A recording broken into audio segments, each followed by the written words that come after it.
as you know, there are a number of things that we thought would be interesting to talk about, and we pulled a number of questions here, but I'm just going to start with this particular one. And going back to the foundations of where we came from, or why we became an artist, or how did that work? That's really the question I'd like to ask first. How did you come to the idea of being an artist? What did that mean for you? Did it ever occur to you that you were an artist? What did you think you were doing? Yeah, I don't think there was ever any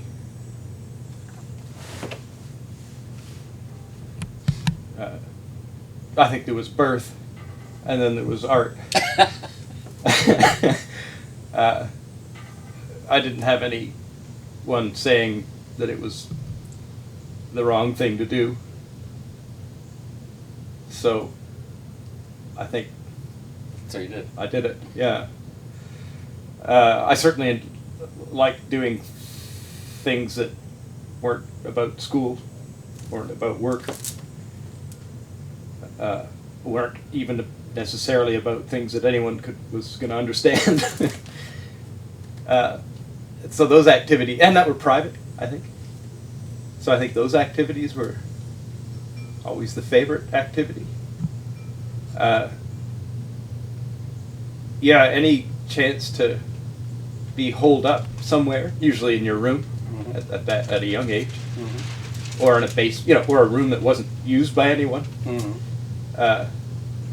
The one that your pets find quickly in the house can go and not be disturbed. Those were always the favorite places, and that's where I would do stuff I wasn't supposed to be doing. Mm-hmm. So, extracurricular. yeah, and something that really was just coming out of my head. Impulses. Mm-hmm. Just translating thought into something outside of me, whether that was arranging furniture or piling things on top of furniture on top of each other, and rolling up the carpet or whatever it was.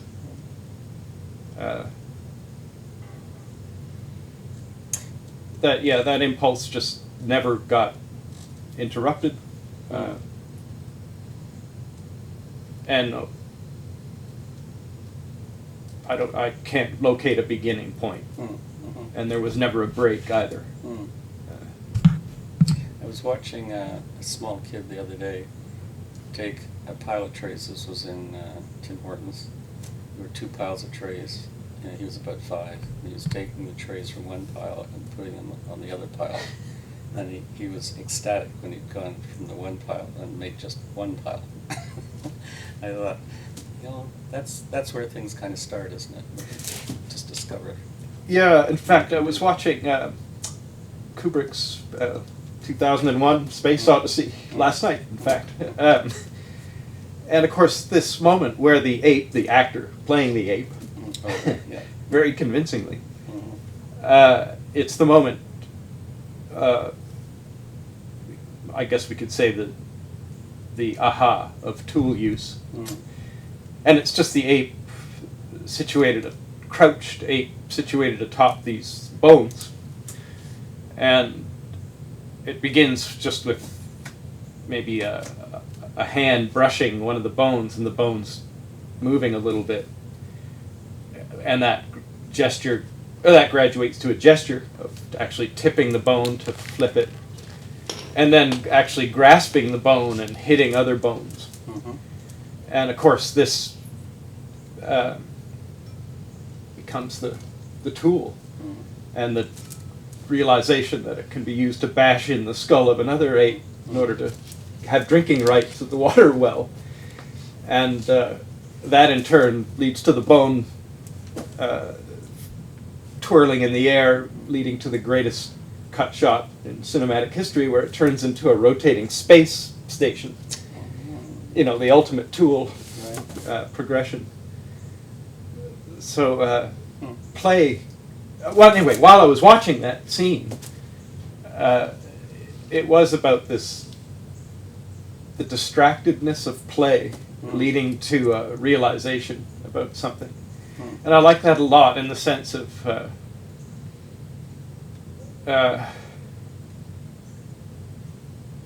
there may not be a direct, rationalized road to discovery. That in fact, there's not a straight line to discovery. That perhaps even intention could get in the way of discovery, because if you have an intention, you're not necessarily distracted. The Anish Kapoor quote. Oh, what's that one? Anish Kapoor, when asked what intent he brought to his work, he said nothing. Yeah,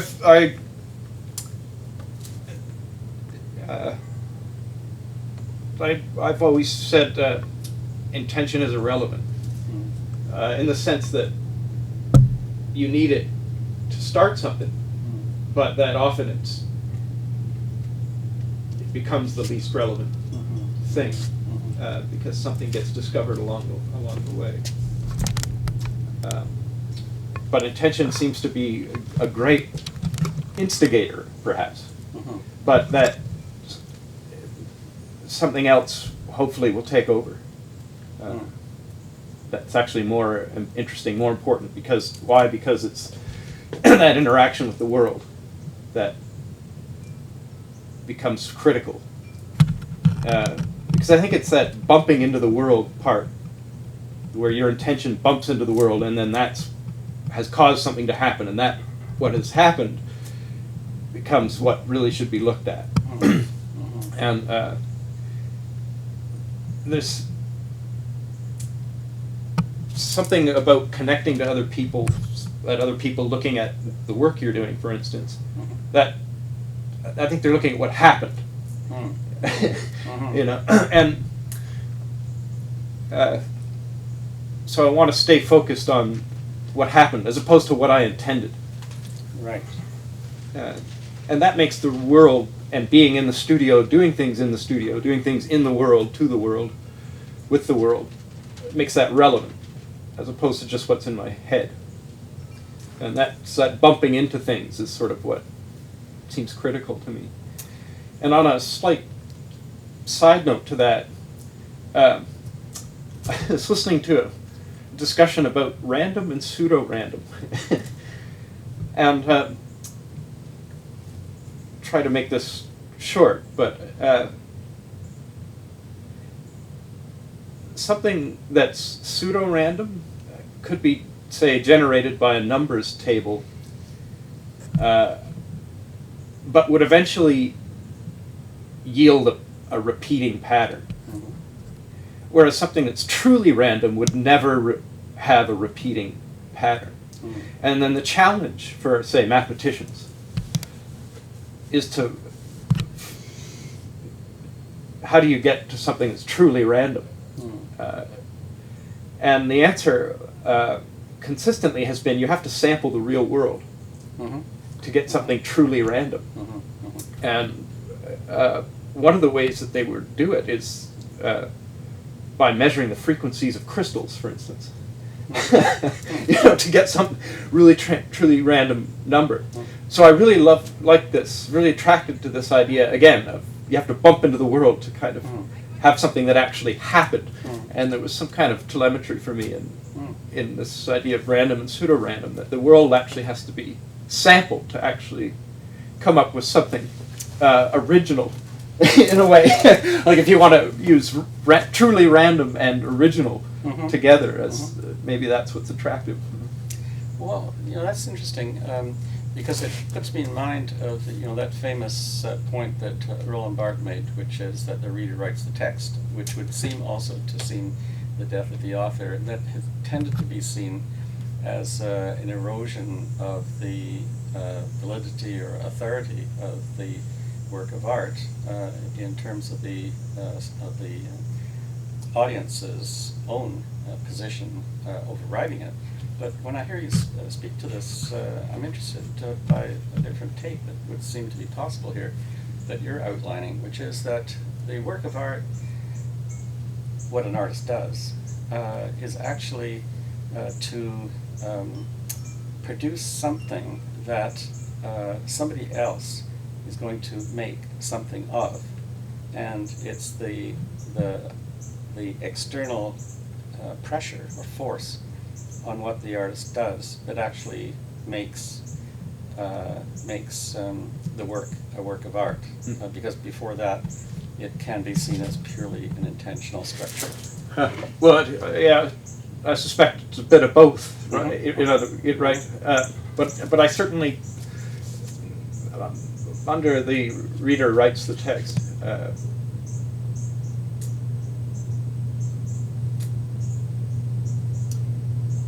it can't just be that for me if I'm an artist, because then what's the use of me, in a sense?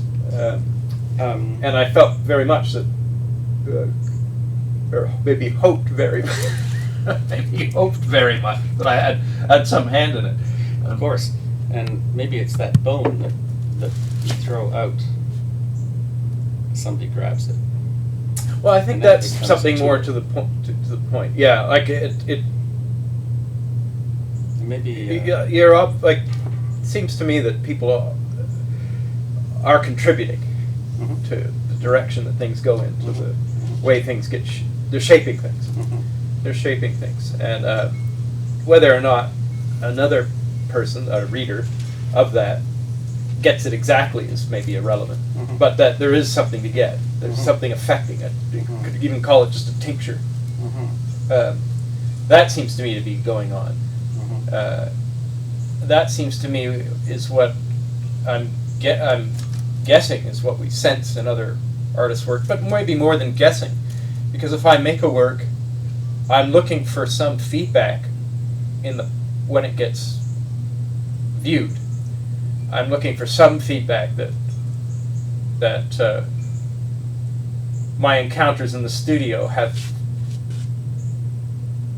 found their way to another person Mhm. who's looking at it. So, we could almost call that the blockchain of of art making. That there is something that can be traced back to the studio. Mhm. Or in my case, the studio, because it's usually always the studio. Mhm. That would be something else for another artist. Mhm. But yeah, that there's something can be traced back. Something persists.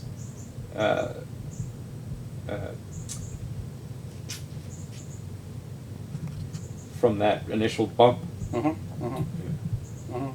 When you're talking about coming to make art, we followed that along, and the question that arose there was, so what do you think an artist does? And after all the groundwork has been laid, and you are an artist. What are your thoughts on what an artist does from your own experience? Yeah, it really has to be from mine, because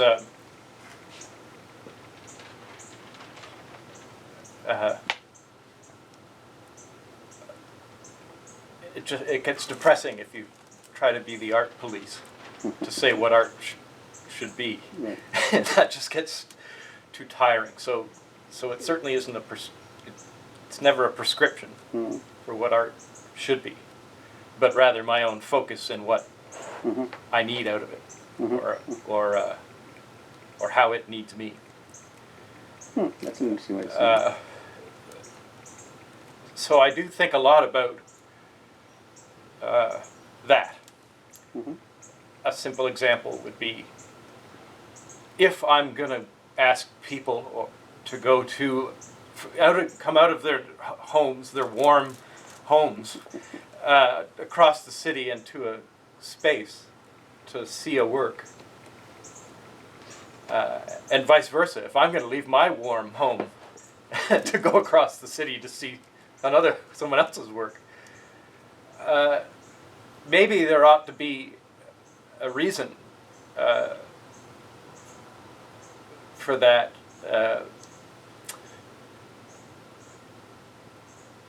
That includes the need to go there.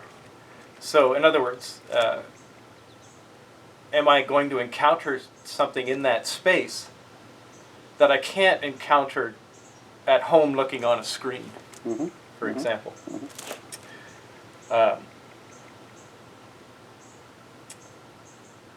So in terms of what an artist does, Or what you do. or what I do, I'm certainly thinking about the situation that it's going to be encountered, that whatever I'm doing is what's going to be encountered there.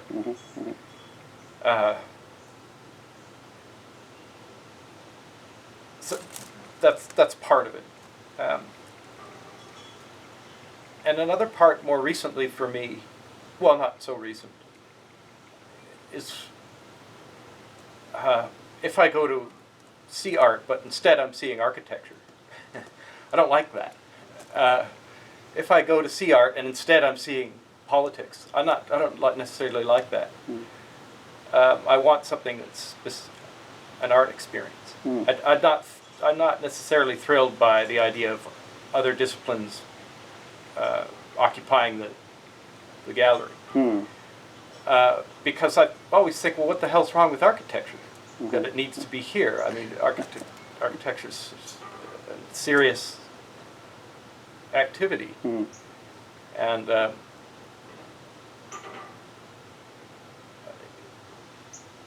I'm not sure that it's served well by kind of occupying the territory of art. So I feel this a lot when I go to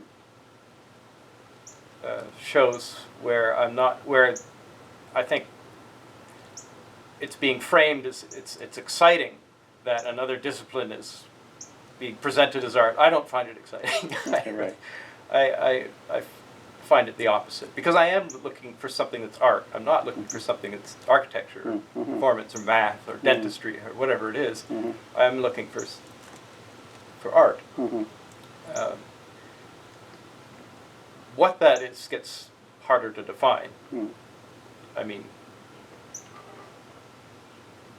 people try to come up with, say, a Kantian definition of art being the thing that seems purposive but without purpose. You know, it's what someone might say is art. But whether you agree with that or not isn't entirely relevant to me. But I like the attempt that someone tries to say what art is. I'm not obsessed that we come to any conclusion, final conclusion about that. But I am expecting an attempt in that direction. So that leads me to wonder, particularly given your own work, how the materiality of things plays into this question of what we might consider to be something that is what we're looking for, in the sense that you were talking about what is art, rather than something that isn't. Well, I think, and this is what this actually leads into a question of what I've been doing the last while, even in my own work. But it began, I think it was 2 years ago at the Berlin Biennial, and which I didn't like, generally speaking. But I was with someone going to see this.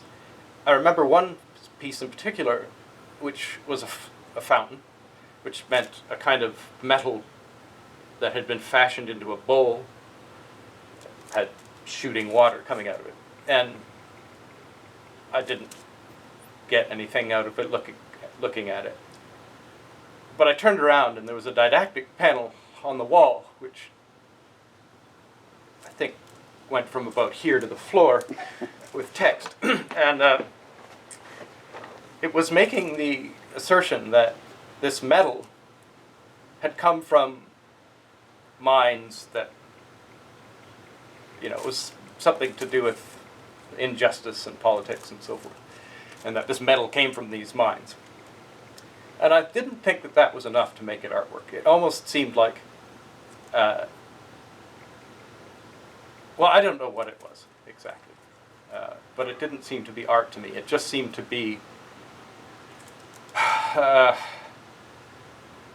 bit Emperor's New Clothes, maybe, a bit relying on a text to suggest that it was art, when in fact I didn't think it was art at all. So that sense of the material engagement wasn't there for me at all. That it wasn't convincing. And I kept seeing this over and over again at that biennial. Now, the person I was seeing this with had gotten a hold of a catalog. I hadn't. And at first, this person was also not terribly interested in what was going on. But after a few nights of reading the catalog, started to say that they liked what they were seeing. And I think that also annoyed me because, well, first of all, I didn't have a catalog, so I couldn't switch sides and suddenly enjoy it. But I started also to be suspicious of that if I need a catalog to start liking this work, I'm getting a little bit suspicious. And also, I just felt there was a real disconnect between what these incredibly long didactic panels and what it was actually in the room. So I felt there was a disconnect happening between what people were thinking and saying that the work was and what the work I felt actually was, or even could be. And I think that's when I started coming back to the studio and wanted to work without any master narrative driving it, without any master narrative controlling what the objects I was engaging meant. And I wanted a language to arise entirely from, again, me just bumping into this object in the studio and not having any master narrative involved. Because in the past I had used master narratives, like when I was doing the Strangelove work, where Stanley Kubrick's film Dr. Strangelove was the master narrative with which I would use to organize objects into constellations that resembled the film. And of course, immediately, so I really wanted to have something where there was no master narrative. So what was going to be telling these things what to do?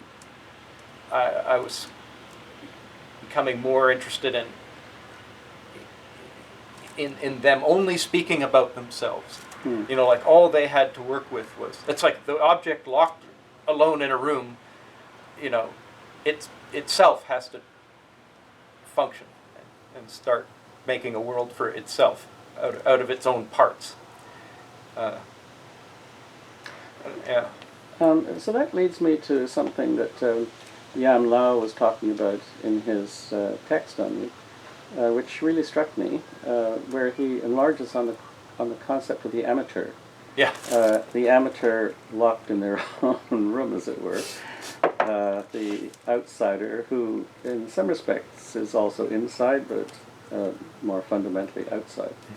How do you feel about that notion of the amateur? Yeah, no, that was at that time was very important. I was every day looking on the internet at images of people making stuff in their garage, making stuff in their small workshop, cutting plastic pop bottles open and using them for ingenious things. It's pretty popular today. I mean, you just go onto the internet to YouTube and see countless do-it-yourself projects of great ingenuity. So it was sort of precursor to that boom. And I think what I liked about it was just these forms being generated in these garages where no one was looking. It didn't have any intention beyond a private intention. Just ingenious ways of doing things. Modest ways of achieving things. So I liked all those things because it seemed to me there weren't many barriers. I mean, all you needed is time and space, and there weren't many barriers to them, and I really like that. I get quite sensitive about getting bogged down in production. I don't want to get bogged down in production. I want things to to happen. I don't want things to be slick and produced and properly made. I just want things to happen. I'm not really into mastery, I guess. Mastery is not interesting to me. And although I can appreciate artists' work who want to go in that direction, they want to refine for the rest of their life. They find one thing and then they want to spend the rest of their life refining that. That I could appreciate that, but I didn't want anything to do with that. I didn't think it was any more or less interesting than any other approach. Although I certainly have encountered that prejudice in the art world, Sure. where, yeah. So often, this is one of those things that one hears in art school, of course, that the original drawing, the one that's not quite right, actually seems more interesting than the finished drawing that comes out of that drawing. Yeah. That's, I guess, a little bit what you're responding to as well, that sense of the original. Well, I think even what we were discussing earlier, where there's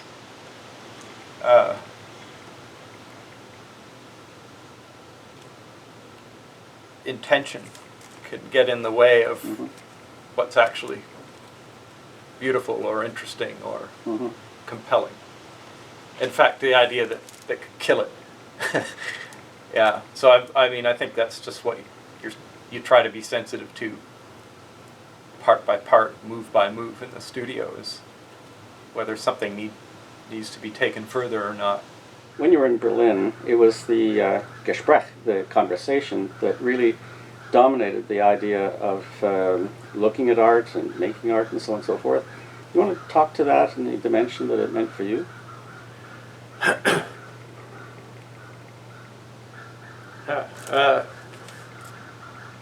Well, I think when we spoke about it,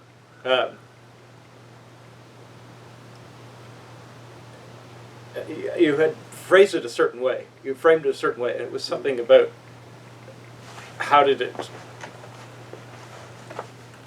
what was the context of it for you, or something like that. And at the time I had said it was like David Bowie and Iggy Pop being there together. And this is sort of how I had felt, because David Armstrong 6 had been there, and also Ileana Antonova. And so I think the three of us were very much a unit. And what began as going to shows and then going to bars afterwards was soon followed by recording those conversations, because suddenly we were tripping over the same concerns a lot. So the repetition of seeing shows, going for drinks, also became a repetition of concerns. And recording at night and typing during the day started to yield these patterns, I think, about looking and experiencing work. And I think that helped focus Berlin for me in a way that probably wouldn't have otherwise. And because conversation is more relaxed, it's coming out, you want to come out, you've been working all day, or you're ready to talk. It was never a forced activity. And I actually, when we first pressed record on a phone on the table, no one spoke, of course, because suddenly it was a forced activity. But we got over that hurdle very quickly, and it went back to being unforced. And I think there was something about that, the free-flowing nature of talking. There was something very valuable about that. And that it began to compound like zebra mussels on the side of a boat. Just more and more it happened, the weightier it became, the more focused it became. So, I'm imagining that these conversations would be the result of having gone to exhibitions, looking at work, and so on and so forth, and being disappointed or not, and then the conversation becomes the means by which to wrap around that experience of the work in some way that gave it meaning. Would that be the case? Yeah, and because we were also working in the studio as well during the day separately, so it was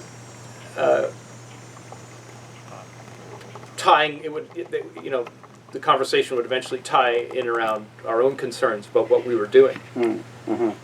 And so what we were doing was then bouncing off of what we were seeing of other people doing. And that was that was very enlivening. And just having the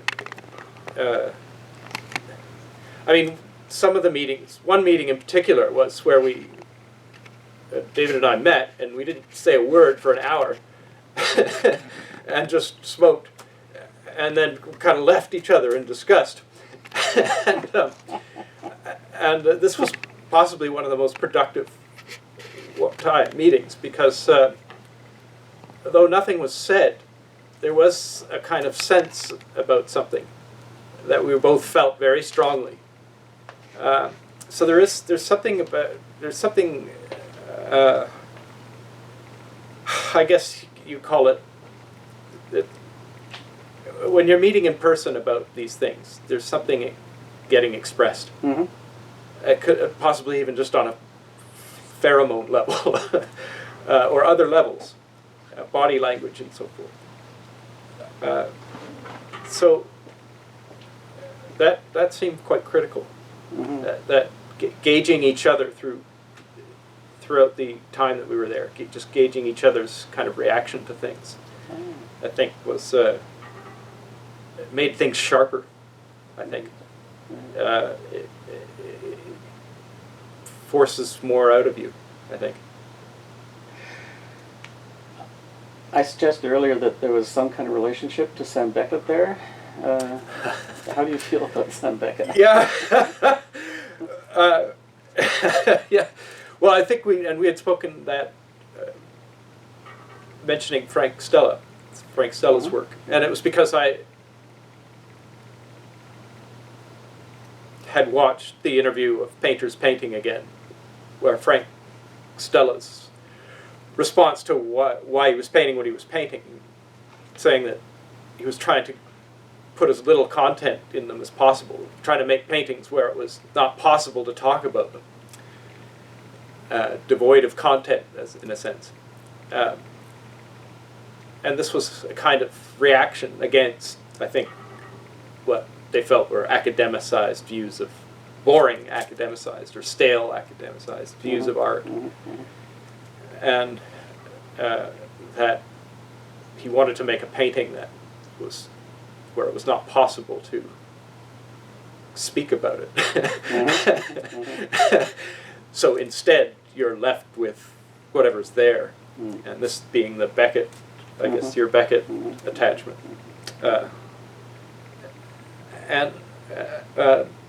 So I was very fond of seeing that interview, because I had been seeing a lot of work myself where I felt that there was a lot of talk going on but not much being said, or a lot of words being present but not having really much to do with my experience of the work. So I was very sympathetic to this reaction that Stella was having about the state of art. Yes. And wanting myself to move in a direction where the work was coming from the work. It wasn't that. That's a film that should be seen regularly today. Painter's Painting. Yeah. Amazing film. I just want to come to a phrase that Murray White used, manic curiosities. And you've worked with animation, animatronics and such. and I think he used that phrase in respect to that. Would you accept that phrase, or? Well, it triggers things in me. I don't know if I accept the phrase, because I never know what phrases mean after a while. But when it's in conjunction with animation and the idea of manic, it's a big topic for me, because I think about animation as the part by part, movement by movement, kind of frame by frame kind of advancement forward. And I also think about, like, there was an early artwork that I did which was not animation, which was called Oracle, which was the machine that turned books on tape back into books. Mm-hmm. Now there I've got an audio cassette playing while a computer tries to parse word by word Homer's The Odyssey being read by a British actor. Mm-hmm. And it was that sort of part by part parsing of a literary work, well, an oral tradition, a work of spoken oral tradition. And I mean, there's something thorough about that. Something, you know, about designing a machine to go through this word by word and part by part. And it was something I absolutely needed to do. Why does that need to be done? Mm. And it was something about being sensitive to the gaps of things, to being sensitive about knowledge, about how close you can get to something. Can I get closer to the meaning of something by going over it again and again and again? Repetition. Can I get closer to the meaning of something by really examining part by part, getting an actual part by part translation, imitation? So that I think the concern has a lot to do about getting closer to something, and but also the ever-present feeling of being completely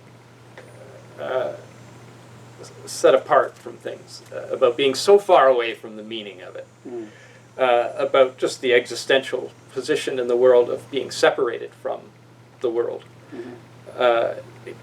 Even in philosophy, the idea of the egocentric position that, you know, you're trapped in your own mind, or the metaphor of, you know, you're in a submarine and the world is outside that you look at through a porthole. I mean, that kind of separation that I think feel being alive, that I'm always trying to bridge. I'm always trying to get closer to that world. And I'm adopting all these techniques, I guess, to try to get closer to the world, try to get closer to knowing things. So repetition and animation have been certainly hallmarks of what I do. And in a manic sense, I suppose, because there's never enough time. And there's hundreds of thousands of things to do. So it's manic in that sense of obviously I'm going to run out of time before I get to them all. And yet the imperative to get to them all is there.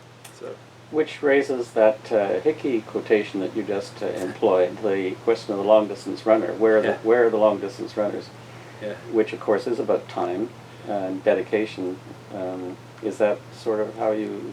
Yeah, well, certainly the long-distance runner, when Hickey mentioned that, I woke up to really liked what I'd heard, because in the sense, that's what I'm looking for in artwork. Something that has, I think, just a sustained attention to it. And I think when we were speaking about it,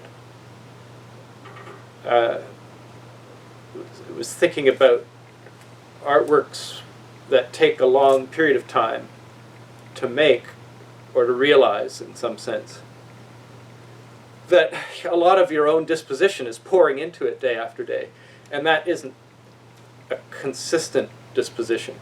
You're happy, you're sad, you're frustrated, you're confident, and I think all of these things are falling into it day after day. You're never approaching it the same, and so I think all of those things are falling into it and becoming part of it and making it richer. So the long distance runner, I think, is the sustained attention why I liked what Hickey said there. It's something I would aspire to because it fits into what I kind of need. You know, that nothing's ever enough.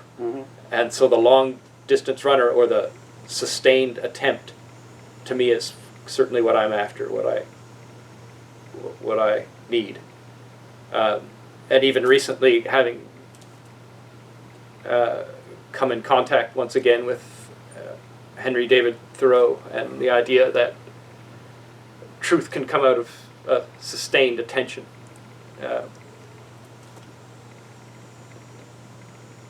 Well, my ears perked up. So, yeah. The collector. Collectors come in many forms, of course, and one would wish certain things about a collector. I'm curious how you understand your relationship to collectors, or to the collecting or acquisition aspect of being an artist, because after all, we make art for a public, and we have the infrastructures for that. But there is also a private moment that the collector can or should represent. How do you feel about the collector, or the idea of collecting? Well, sometimes you get to connect with the collector, and other times you don't. When I have, and when it, there have been occasions, and one I'm thinking of in particular, that where it's meant everything, and they've become one of the people that I can count on my hands that I,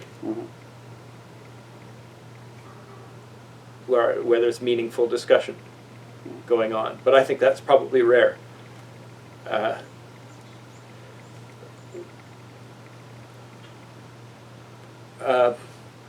How I think about collecting, I'm not sure that I do. In fact, I think if I did think about it, I would trip like the millipede, you know, that once it's asked how it's walking, it can't walk anymore. So I think I keep myself quite ignorant of what collecting means and what its implications are, because I can't think about that. I can't think about that because I can't get involved thinking about what my work is worth. That comes out of the studio. That's where the worth is for me. And if a work sells, my God, that's the best thing in the world, because now I can eat and buy, you know, something to scrawl new things with. So I suppose my actual relationship to collecting, I suppose I see it as more like, you know, the lifeguard that dives in and saves me from drowning. That's really how I see it. And the rest I keep myself ignorant from.